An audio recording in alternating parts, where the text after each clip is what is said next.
Herzlich willkommen zu unserem nächsten Video in der Reihe zum Thema Frauenleiden. Wir werden uns in diesem Video mit dem Thema Menstruationsbeschwerden auseinandersetzen. Bevor wir starten, ist es wichtig, ich bin kein Arzt oder Heilpraktiker. Alle Informationen, die ich euch hier liefere, sind rein informativer Natur und ersetzen nicht den Besuch beim Arzt oder Heilpraktiker. Bei allen Fragen dazu wendet euch an euren Arzt. Bei den Menstruationsbeschwerden, die kann man in 3 verschiedene Unterbeschwerden sozusagen einteilen. Das ist einmal die Dysmenorrhoe, das sind die Schmerzen bei der Menstruation, in die Hypermenorrhoe, das ist, wenn die Blutung zu stark ist. Und die dritte ist die Hypo- oder Amenorrhoe, wenn man keine oder nur eine sehr schwache Blutung hat. Bei der Dysmenorrhoe ist es so, dass wir Schmerzen haben und da gibt es eine primäre. Das sind die Frauen, die von Anfang an, wenn sie ihre Menstruation bekommen, diese Beschwerden haben, oder sekundäre Beschwerden, wenn es später im Leben auftritt.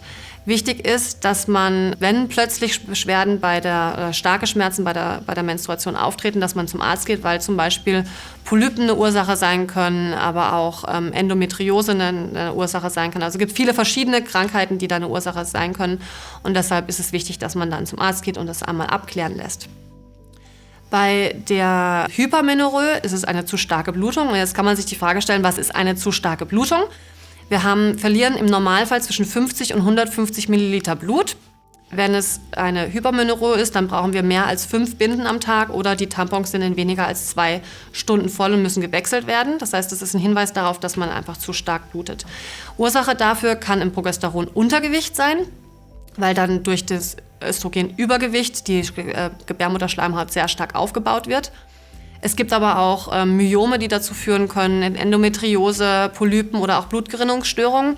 Auch manche Medikamente, wie zum Beispiel ASS, können dazu führen, dass die Blutung verstärkt wird durch die blutverdünnenden Eigenschaften. Wichtig ist, wenn man das Thema hat, ist, dass man natürlich schaut, was ist die Ursache von dieser Hypomenorrhoe und dass man auf seinen Eisenwert achtet. Da gibt es gute Möglichkeiten. Ich habe zum Beispiel in der Schwangerschaft sehr gut mit Kürbiskernen und Sonnenblumenkernen in Kombination mit Obst in den Griff bekommen. Wichtig ist, dass man sich beim Arzt überprüfen lässt und dann schaut, was man machen kann. Bei der Hypo- oder Amenorrhoe ist es oft ein Zeichen für die nachlassende Funktion der Eierstöcke, wenn man Richtung Wechseljahre geht. Aber es kann auch eine Entzündung der Gebärmutterschleimhaut sein oder wenn man lange Zeit die Pille genommen hat, kann es auch sein, dass die Blutung nicht oder sehr schwach stattfindet. Das ist grundsätzlich, wenn keine schwere Ursache, wie jetzt eine Entzündung dahinter steckt, keine schlimme Sache. Nur wenn man noch einen Kinderwunsch hat, dann sollte man sich darum kümmern, weil dann die Gebärmutterschleimhaut wahrscheinlich nicht gut genug aufgebaut wird und sich dann auch kein Embryo einnisten kann. Was kann man jetzt tun, wenn wir Regelbeschwerden haben? Bei der Dysmenorrhoe gibt es eine Vielzahl von Pflanzen, die entkrampfend wirken. Es wichtig ist, dass man schon 3 bis 5 Tage vor der Menstruation damit anfängt, diese als Tee zum Beispiel oder Tinktur oder Fertigpräparate einzunehmen. Da gibt es das Gänsefingerkraut, die Kamillenblüten, Schafgarbenkraut. Wir haben schmerzstillende Pflanzen wie den Ingwer, Mutterkraut oder Mädesüß. Oder auch beruhigende Heilpflanzen wie zum Beispiel den Lavendel, die Melisse oder die Rose, weil wenn wir Schmerzen haben, dann hat unser Körper Stress und da ist es gut, wenn wir den Stresslevel einfach auch ein bisschen reduzieren. Eine spannende Pflanze, die wenige Leute kennen, beziehungsweise die Pflanzen, sind die Heublumen. In den Heublumen sind unglaublich viele Coumarine drin, die schmerzlindernd und entkrampfend sind. Und ich zeige euch jetzt einfach mal ganz praktisch, wie man das anwenden kann. Da gibt es einmal den Heublumensack, die kann man so fertig kaufen, gibt es auch kleiner. Da sind die Heublumen drin und die kann man in einen Topf mit vielleicht in ein Sieb oder so reinlegen, unten ein bisschen Wasser rein und den Wasserdampf aufwärmen und dann auf den Unterleib legen. Das tut sehr, sehr gut. Kann man auch mehrmals wiederverwenden, wenn man sie gut trocknet. Eine zweite Möglichkeit ist, wenn man das nicht möchte, dass man sich so ein Toilettensitzbad kauft. Das gibt es auch zusammenklappbar, dass man das nicht so viel Platz braucht. Dann nimmt man die Heublumen, die sehen so aus, wirklich wie Heu, ganz unscheinbar. Und macht die in dieses Sitzbad mit heißem Wasser, lässt es ziehen und kann sich dann da sozusagen reinsetzen und das wirkt dann in die Gebärmutter und das tut sehr, sehr, sehr, sehr gut. Man kann es auch einfach komplett, wenn man das im Winter oder so, wenn man in die Badewanne gehen will, kann man es auch in die Badewanne reintun und spürt dann die Wirkung am ganzen Körper. Bei der Hypermenorrhoe Es ist so, dass es blutstillende Pflanzen gibt, wie das Hirtentäschelkraut oder auch das Schafgarbenkraut. Das nimmt man auch am besten schon 3 bis 5 Tage vor der Menstruation als Tee ein. sodass es eben gar nicht erst zu so einer starken Blutung kommt. Bei der Hypo- und Amenorrhoe gibt es Pflanzen, die menstruationsfördernd sind, die uns da unterstützen. Wichtig ist, dass man die nicht in der Schwangerschaft nimmt. Also man muss sicher sein, wenn man diese Pflanzen nimmt, dass man nicht schwanger ist.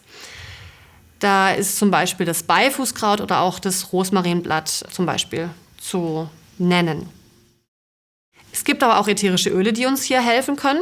Und zwar bei der Dysmenorrhoe gibt es entkrampfende Öle wie den Muscatella-Salbei, die Schafgarbe, Ylang-Ylang komplett, Kajeput, Ingwer, Myrte, Anden, Bergamotte, Ingwer, Koriander und Mandarine. Und der liebe Gott hat uns sehr, sehr viele Auswahlmöglichkeiten geschenkt, weil gerade bei ätherischen Ölen ist der Geruch sehr wichtig und es muss uns sehr angenehm riechen, damit es auch gut funktioniert, weil sonst stresst es uns.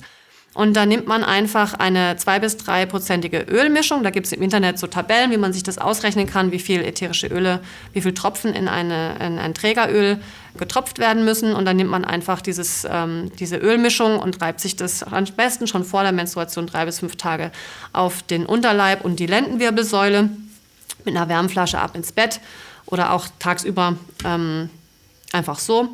Und das hilft sehr, sehr gut. Als Trägeröl würde ich zum Beispiel das Johanniskraut oder auch das Olivenöl empfehlen, weil sie schon von sich aus schmerzstillende Eigenschaften haben. Man kann aber auch Mandelöl und Walnussöl nehmen, die hormonell ausgleichend wirken.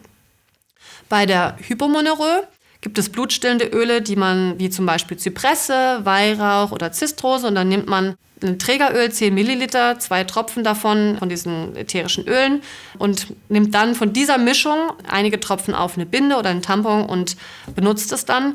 Und das hilft dann, die Blutung zu stoppen oder zu verringern.